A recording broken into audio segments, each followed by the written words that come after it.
Hi, ನನ್ನ ಹೆಸರು ಅರ್ಜುನ್.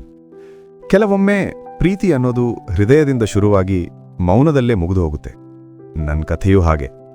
ಅವಳು ನನ್ನ ಗೆಳತಿ, ನಾನು ಅವಳನ್ನು ಪ್ರೀತಿಸಿದವನು. ಎಕ್ಸ್ಕ್ಯೂಸ್ ಮೀ, ಈ ಬಿ ಬ್ಲಾಕ್ ಎಲ್ಲಿ? ಅದು ಅಲ್ಲಿ, ನಾನು ತೋರಿಸ್ತೀನಿ ಬನ್ನಿ. ಅವಳ ನಗು, ಅದೇ ನನ್ನ ಮೊದಲ ಸೋಲು. ನೀನ್ ತುಂಬಾ ಶಾಂತವಾಗಿದೆಯಲ್ಲ? ನೀನ್ ತುಂಬಾ ಮಾತನಾಡ್ತೀಯಲ್ಲ. ಆ ನಗು ನನಗೆ ಗೊತ್ತಿರಲಿಲ್ಲ ಇದೇ ನಾಳೆ ನನ್ನ ನೋವಾಗ್ತದೆ ಅಂತ. ಅವಳು ನನ್ನ ಜೀವನದ ಪ್ರತಿದಿನದಲ್ಲೂ ಇದ್ಲು, ಗೆಳತಿಯಾಗಿ. ನನಗೆ ಅದೇ ಸಾಕಾಗ್ಲಿಲ್ಲ. ಅರ್ಜುನ್, ನಿನ್ ಜೊತೆ ಇದ್ರೆ ಎಲ್ಲ ಟೆನ್ಷನ್ ಹೋಗುತ್ತೆ. ಅವಳು ನನ್ನನ್ನು ಸುರಕ್ಷತೆ ಅನ್ಕೊಂಡ್ಲು, ನಾನವಳನ್ನು ಜೀವನ ಅನ್ಕೊಂಡೆ. ನನಗೆ ಒಬ್ನು ಇಷ್ಟ ಆಗ್ತಾ ಇದ್ದಾನೆ.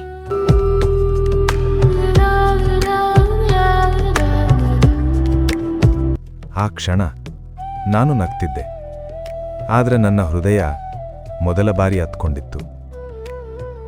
ಅರ್ಜುನ್, ನಾನ್ ನಿನ್ಗೊಂದ್ ವಿಷಯ ಹೇಳ್ಬೇಕು. ಹೇಳು. ನನ್ ಮಾತ್ ಕೇಳ್ತಾನೆ, ನನ್ಗೆ ಸ್ಪೆಷಲ್ ಫೀಲ್ ಕೊಡ್ತ. ಗುಣ ನನ್ನಲ್ಲೇ ಇತ್ತು, ಆದರೆ ಅವನು ನಾನಲ್ಲ. ತುಂಬಾ ಕಷ್ಟ. ಅವಳು ಖುಷಿಯಾಗಿರಬೇಕು ಅನ್ನೋದು ನನ್ನ ಆಸೆ. ಆ ಖುಷಿಯಲ್ಲಿ ನಾನಿರಲಿಲ್ಲ ಅನ್ನೋದು ನನ್ನ ನೋವು. ಅವನು ರಿಪ್ಲೈ ಕೊಡ್ಲಿಲ್ಲ. ನಾನೇನ್ ಮಾಡ್ಲಿ? ಅವನ್ ನನ್ನನ್ನೇ ನೀನು ಓವರ್ ಥಿಂಕ್ ಮಾಡ್ಕೋಬೇಡ. ನಾನ್ ಬರ್ತಾನೆ. ಅವಳ ಕಣ್ಣೀರು ತೊಳೆಯುವವನು ನಾನು, ಆದರೆ ಆ ಕಣ್ಣೀರಿನ ಕಾರಣವೂ ನಾನು. ಅವನ್ ನನ್ನನ್ನೇ ಅರ್ಥ ಮಾಡ್ಕೊಳ್ಳಿಲ್ಲ. Thank you. ಅವಳು ಕುಸಿದಾಗ ನಾನು ಗೋಡೆಯಾಗಿದ್ದೆ. ನನ್ನೊಳಗೆ ನಾನು ಕುಸಿದಾಗ ನನ್ನಿಗೆ ಯಾರೂ ಇರಲಿಲ್ಲ. ನೀನು ಒಂಟಿಯಲ್ಲ, ನಾನಿದ್ದೀನಿ. ಥ್ಯಾಂಕ್ ಯು ಅರ್ಜುನ್, ನೀನಿಲ್ದಿದ್ರೆ ನಾನು. ಅವಳು ಹೇಳಿಲ್ಲ ಆ ವಾಕ್ಯವನ್ನು ಪೂರ್ಣವಾಗಿ. ನಾನು ಕೇಳಿಲ್ಲ ನನ್ನ ಹೃದಯದ ಮಾತನ್ನು. ಅವಳು ನನ್ನ ಕೈ ಹಿಡಿದು ನಿಂತಿದ್ದಳು, ಸ್ನೇಹಕ್ಕಾಗಿ.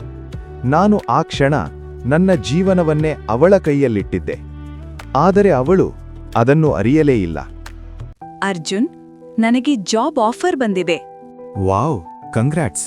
ಅವಳ ಕನಸುಗಳು ಹಾರುತ್ತಿದ್ದವು, ನನ್ನ ಕನಸುಗಳು ಅವಳ ಹಿಂದೆ ನಿಂತಿದ್ದವು. ಅಮ್ಮ ಮದುವೆ ಮಾತು ಶುರು ಮಾಡಿದ್ದಾರೆ. ಆ ಮಾತು ಕೇಳಿದ ಕ್ಷಣ ನನ್ನೊಳಗೆ ಏನೋ ಒಡೆದಿತ್ತು, ಆದರೂ ನಾನು ನಗಲೇಬೇಕಾಯಿತು. ನನಗೆ ಭಯ ಆಗ್ತಾ ಇದೆ ಅರ್ಜುನ್. ಸಲಹೆಗಾರ, ನನ್ನ ಜೀವನದ ನಿರ್ಧಾರಕ್ಕೆ ನಾನೊಬ್ಬನೇ. ಕೆಲವರು ಪ್ರೀತಿಸ್ತಾರೆ, ಕೆಲವರು ತ್ಯಾಗ ಮಾಡ್ತಾರೆ. ನಾನು ಪ್ರೀತಿ ಮಾಡ್ತಾ ತ್ಯಾಗ ಮಾಡ್ತಾ ನನ್ನನ್ನೇ ಕಳ್ಕೊಂಡೆ. ಇಲ್ಲೇ ಇದ್ರೆ ನಾನು ಬದುಕೋದಿಲ್ಲ. ಅವಳನ್ನು ದೂರದಿಂದ ಪ್ರೀತಿಸುವುದೇ ನನ್ನ ಉಳಿವು. ಏನಿಲ್ಲ, ನೀನು ಚೆನ್ನಾಗಿರುವಷ್ಟೇ. ಅವಳಿಗೆ ಸತ್ಯ ಹೇಳೋದು ಒಂದು ಮಾತು. ಆ ಮಾತು ಹೇಳದೇ ಇರೋದು ನನ್ನ ಸಂಪೂರ್ಣ ಜೀವನ. ನಾನು ಓಡಲಿಲ್ಲ, ಜೋರಾಗಿ ಹೇಳಲಿಲ್ಲ. ಹೃದಯದಲ್ಲಿದ್ದ ಪ್ರೀತಿಯನ್ನು ಬ್ಯಾಗ್ನಲ್ಲಿಟ್ಟು ನಾನು ಹೊರಟು ಬಂದೆ. ಅರ್ಜುನ್ ಇಲ್ಲದೆ ಎಲ್ಲ ಬೇರೆ ತರ ಇದೆ. ಕೆಲವರು ಹೋಗೋದ್ರಲ್ಲೇ ತಮ್ಮ ಮಹತ್ವ ತಿಳಿಸ್ತಾರೆ. ಸತ್ಯ ಯಾವಾಗ್ಲೂ ಶಬ್ದ ಮಾಡೋದಿಲ್ಲ. ಕೆಲವೊಮ್ಮೆ ಅದು ಹಾಳೆಗಳ ಮಧ್ಯೆ ಮೌನವಾಗಿರ್ತದೆ. ನಿನ್ ಜೊತೆ ಸ್ನೇಹವಾಗಿ ಇರೋದೇ ನನ್ ಜೀವನದ ದೊಡ್ಡ ಸುಖ. ಅವನು ನನ್ನನ್ನೇ ಪ್ರೀತಿಸ್ತಿದ್ನಾ? ನಾನು ಹಿಂದಕ್ಕೆ ನೋಡಿದ್ನು, ಅಲ್ಲಿ ಪ್ರೀತಿ ಇತ್ತು, ಆದ್ರೆ ಅವನಿರ್ಲಿಲ್ಲ. ಅರ್ಜುನ್, ಪ್ಲೀಸ್. ಅಲ್ಲೊಮ್ಮೆ ನಮ್ಮ ಜೀವನದ ಅತೀ ಮುಖ್ಯ ಮಾತು ಹೆಲೋ ಅಲ್ಲ, ಸಾರಿ ಕೂಡ ಅಲ್ಲ, ಲೇಟ್ ಅನ್ನೋದು. ನಾನು ಅವಳನ್ನು ಕಳೆದುಕೊಂಡಿಲ್ಲ, ಅವಳು ನನ್ನ ಪ್ರೀತಿಯನ್ನು ಅರಿತುಕೊಂಡಳು.